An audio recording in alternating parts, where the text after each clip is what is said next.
Good evening, Mr. Visagie. Good evening, and good evening to the Fresh FM listeners as well. Thank you so much for having me.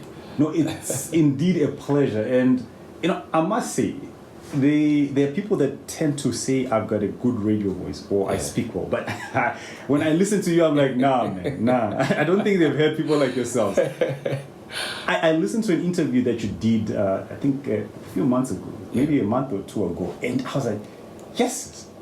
How did you get it? How did you get the voice? Is it like practice? Yeah. Did you go for voice lessons? I think it's constant practice, but also the foundation that was built during radio. Yeah. I feel maybe if I can give a contribution, credit to Sandra Williams. Yes. Yeah, she taught me the basis of radio, and ever since then, I used to do radio as a kid. Yeah. So I had to sound like, I started at 16, 17, and I had to sound like a 35-year-old.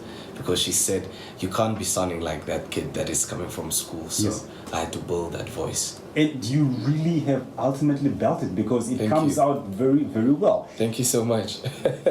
When you look at yourself, Yeah. describe yourself in 3 words.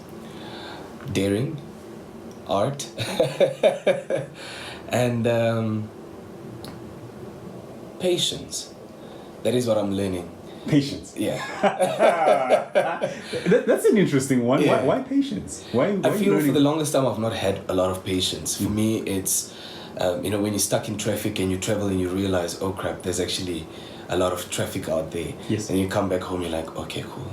So patience, or you're standing in a queue and you realize that, you know what, I'm doing grocery shopping now, let me just stand. So learning a lot of patience and just to appreciate different moments. I feel. Mindfulness. Yeah, absolutely. Interesting. Yeah. Interesting. Now, talking about that, and you spoke briefly about your radio journey. Well, I want you to take us through your childhood, because when I listened to that interview, I was surprised with some of the things that you mentioned, and I know even the individual that's listening right now is going to be quite surprised about your childhood. So just take us through. Well, I was born 1991. So you're born free. Yeah, I'm a born free. So I respect everybody that's still fighting, and viva to everybody. Yeah. But I was born in Karitura by a single mom. I've grown up with a single mom. My mom and dad separated at a very young age, and I grew up in the dusty streets of Karitura. Why are they called dusty? The streets ain't dusty. Like, So seriously. why it's dusty for me? Because Yes. that's what I remember from very, very afternoonish. Yes. My dad is coming from work and we're still playing in the dusty streets, playing football. Yes. And my dad is coming, my mom is busy cooking. That was it for me. So Okay. I grew up in Ukuriangava. And I was born in Damara location. The rest of my journey was completed in Kommersdal. And ever since that, I'm the eldest of 4 kids. Whoa. And I've been taught a lot, but also a lot has been expected of me in terms of discipline, in terms of expectations. But also I've grown into being the only child, learning to accept responsibility. And I think that for me has been the greatest journey I've taught myself. So growing up with a mom that's Cape Colored and a dad that's from Angola, because he migrated to Namibia, I feel and owe my parents a lot for who I am today. They don't have education. They've reached standard 10, what we now known as grade 12. That's it. Other than that, that's who they are. I would then say they've got their masters in being the best parents, being in terms of support. Yeah. But other than that, my mom and dad is what I owe to who I am today. Interesting. When we get back, I want us to touch on why entertainment, because pretty much all of us, I think anybody that knows you from the entertainment side. Absolutely. We'll be touching on that. If you're just joining us right now, we got Adriano Visagie right here in the studio. What got you into the entertainment industry? Well, to be honest, I don't have an answer for that. But I think what still drives me is being able to advocate and also diversify my artistic fingers. I kind of see myself as an octopus when it comes to entertainment, because you can't diversify, and I feel what I'm doing is totally different from what artists are doing. When I say artists, in terms of artistry in Namibia is regarded as a musician, then you're an artist. So trying to break that stigma to say that I'm still an artist meaning that I can be a performer, I can be a voiceover artist, I can be a person on stage, Yes. I can be that artistic guy that's just working on graphics for a shirt that I'm maybe selling. So it's definitely to diversify, but also to make sure that stepping into this artistry, how can I make this a lucrative business for myself, other than just my 8 to 5. But here's the interesting thing, and we're going to get into your 8 to 5. I think what shocked me the most is when you did the Tina Turner show. I was like, yo, what got you to get to do that? Well, Tina Turner, so what happened was, the year before that, we had Pride. And at Pride, I then performed, and I did a drag show as well. Yes. But then I performed as Era James. So I looked at people that, in terms of international, that are similar looking to me in terms of facial or body features that, because I hate going in makeup. Trust me. It's, as an entertainer, the makeup artists I've worked with, they know this. I hate the makeup process. Yes. When I did the Naumas, all these stages that I work on, I hate that process. Yes. And then after performing at Pride, Senga and I spoke about it. We're like, you know what, Tina Turner, there's never been fully a drag show in Namibia. Yes. Let's push for this. Under her company, we then started the Tina Turner brand, which was just Tina. Yeah. And with the help and sponsorship of Positive Vibes, we then got onto this and we just did it. Can you sing? No, I can't. So you didn't sing it, you were lip syncing? We were lip syncing it all the way. We auditioned, we got 2 backup dancers who are now doing amazing work. Are you serious? Yeah, they now dancing for Lioness. Are you for real? Wow, yeah, look at the that. 2 of them, they did the entire choreography. We worked on it. It was 2 or 3 weeks of back-to-back rehearsals, having to walk in heels, having to wear stockings. Yeah. Trust me, the most uncomfortable positions and spaces that we had to explore, but also understanding the core concept of, if we are talking about Tina Turner, why is she drawing a crowd? Yes. She's drawing a crowd from her revolution, from her stage, her era, because people appreciated the fact that she's still alive, she's legendary, but it's a woman who survived gender-based violence. Talk about that. We'll talk about that later. But so you can't even do a What's Love Gotta Do for us? No. Come on. Acting, emceeing, banking. Which one? All of them. No, you gotta choose one. Acting. Acting. Yeah. Okay, we're gonna get into the acting because I know you said you shot your second feature film. That's right. And man, we're gonna get into a number of things when we get back. But something that I just want us to quickly touch on is the entertainment industry. Yeah. In your view, is it growing? Is it stagnant? Is it dead? The entertainment industry is growing, but it's making a U-turn. Okay. And the U-turn is what we as creatives have allowed. I feel is, as creatives, we've allowed people with 10, 100,000 followers to take over the artistry. And that is the hugest and the biggest mistake that we have done as entertainers. Because now that allows for corporates to invest in those. And let's, i.e., say example, you are a radio personality and you've got 100,000 followers. Tomorrow, if you tell your followers you are an actor, for example, or you're a musician, your followers will believe you're the best musician in this country. Okay. When we get back, you're also going to be making that major announcement, as well as telling us why theater. Don Kamari, Marco, this is how we're doing it right here on Fresh FM. It is exactly 23 minutes before we get to 9, and I'm joined by Adriano, and we're having an interesting discussion, and even off air we're having an interesting discussion regarding the entertainment industry. Obviously he gave his views about the entertainment industry, but there's something that you touched upon, and which is the art that you're involved in. Yeah. And the sort of, I would say, it doesn't quite get the recognition and the respect that it deserves. And briefly, before we carry on, why do you think this is the case? I know you touched briefly about it, but more than anything else, seeing the amount of work and effort that you put in, why are you not celebrated in the manner that you think you should be? Personally, I'm not now just speaking about me, but I feel the artistry is not being celebrated as such, because journalists feel that certain artists also do not treat themselves professionally. And I believe if artists start realizing that they are an entity, if they start realizing that they are a business, as much as It's about the creative spaces we venture into to sell different sorts of arts. We also need to realize that it's a business at the end of the day, meaning branding, reputational risk, and all of that. Yeah. But I feel at this point, what's not selling it for me, and also what's not being celebrated, is largely, like I spoke about earlier on, is the fact that anybody can step up to the platform and say, I am that. And that's that. Which they're not. I can rap on 2 lyrics on a song and simply just say, I'm a musician.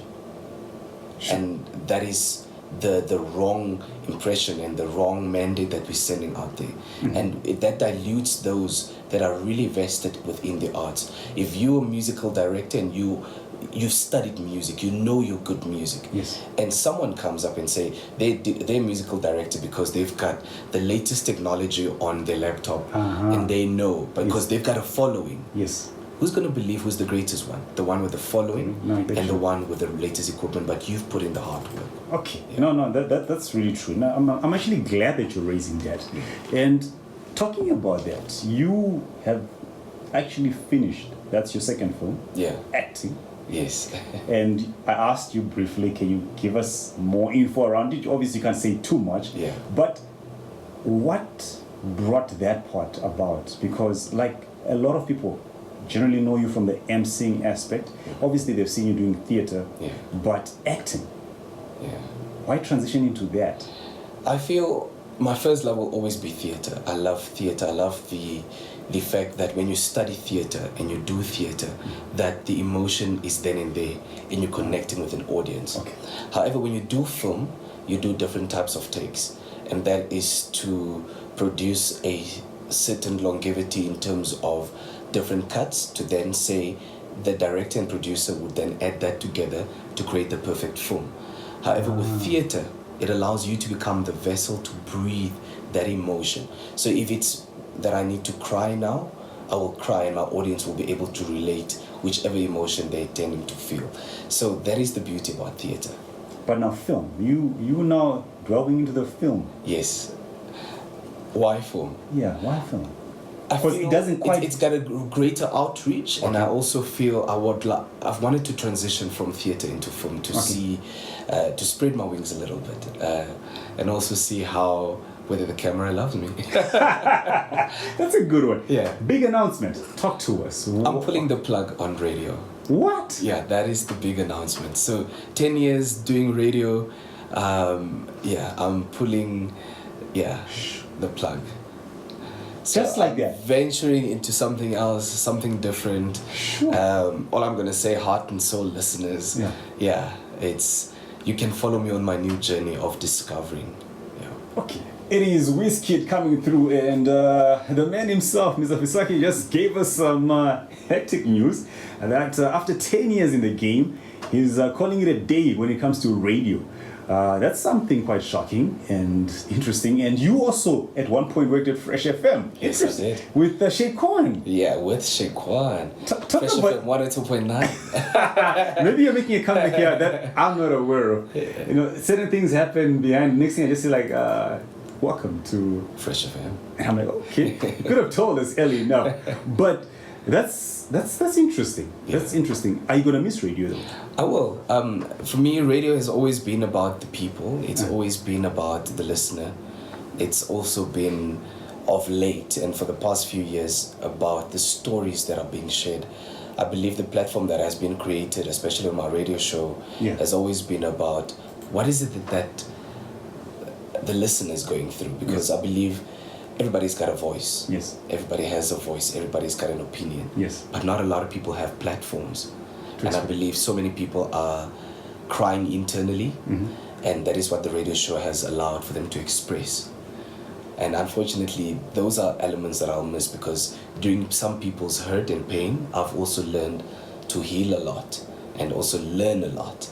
So, yeah. It's interesting because I was watching Oprah, and she was basically saying through her show, obviously, which ran for over 20 years, that was sort of her sessions with a psychologist, because she could listen to somebody going through something and understand how they got themselves out and say, you know what, maybe what I'm going through is not so bad. Absolutely. And now when we look to the future, obviously we spoke about you in your different spaces. There's the acting part, there's the emceeing part, there's the banking part. Which, let's quickly, how does that work? Like, talk to me here. Like, you go to work. I go to work 8 in the morning. Go to work in the morning. I literally dress up formally. Yeah. And I go to work in the bank, and that is what I do. And I work from 7:30 till 4:35. And do you ever get like people like, a lot? Is it? I get how do you react then? Do you like, no, like, I'm at work here. Like, can we?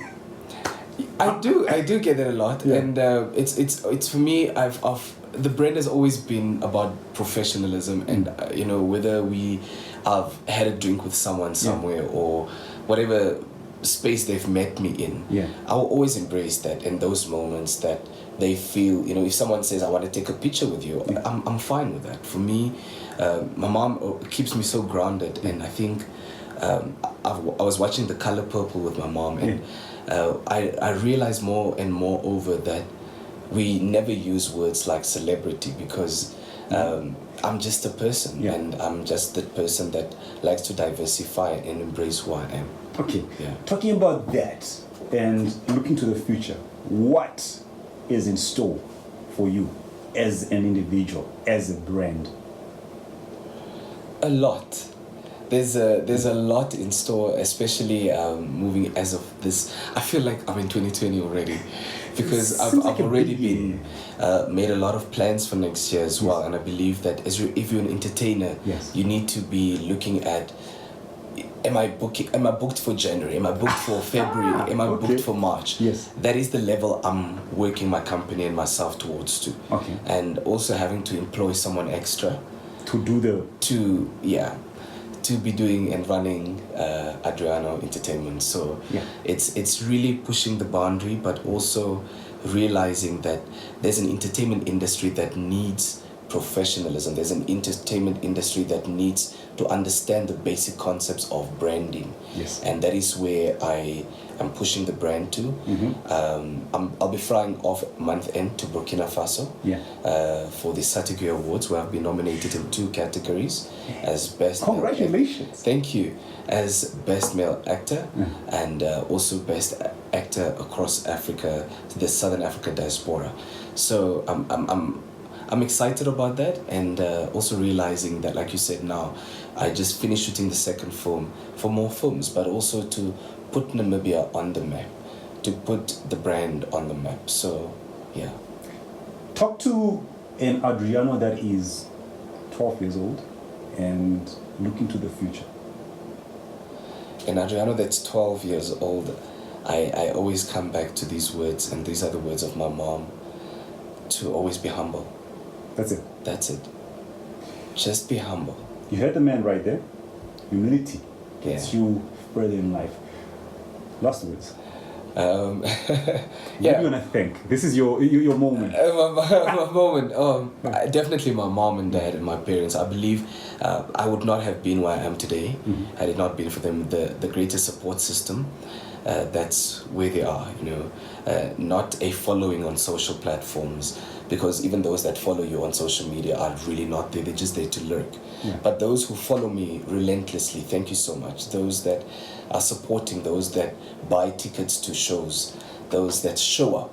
I am appreciative of so many people in my life, and especially local artists. I would like to thank you. I'd like to thank Lisa Ellis. I'd like to thank my mom and dad, you know, again, for just being the greatest support and foundation. And with that, I simply want to say thank you for coming on board. Thank you. And announcing this big news right here. Until we meet again on the streets, we do this again for you who's just joining us. You missed out on a great interview, but I'll be posting this on the YouTube channel. That's Mufaro Nesongano. You can simply subscribe and check out the interview. It should be during the week. Until then, I'm leaving you the sounds of Chris Brown with Temple.